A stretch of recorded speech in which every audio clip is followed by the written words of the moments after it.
So hey দোস্ত welcome to my channel. আজি মই যাই আছোঁ আমাৰ গাঁৱৰে এটি সুন্দৰ পৰিৱেশ। বলক আজি আমাৰ ভিডিঅ'টো আৰম্ভ কৰোঁ। আৰু আমাৰ গাঁৱৰ নাম হৈছে কৰিয়া, পিন নম্বৰ 781339, জিলা নলবাৰী। বলক ভিডিঅ'টো আৰম্ভ কৰোঁ।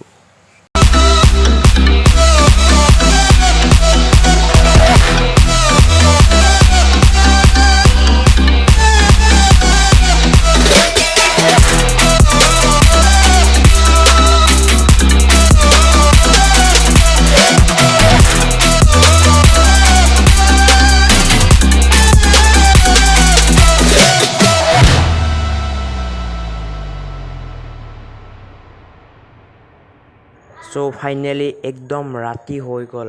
ৰাতি এতিয়া 7 বাজিছে। এয়া আমাৰ হৈছে এইটো পেট্ৰল পাম্প, একদম কৰিয়া বিজুলী ঘাটতে আছে। একদম ৰাতি হৈ গ'ল। বন্ধুসকল, ভিডিঅ'টো ইমানেই আছিল। ভিডিঅ'টো ভাল লাগিলে লাইক, কমেণ্ট, শ্বেয়াৰ আৰু চেনেলটো যদি নতুন আপুনি প্ৰথমবাৰ আহিছে ছাবস্ক্ৰাইব কৰি দিব। ধন্যবাদ।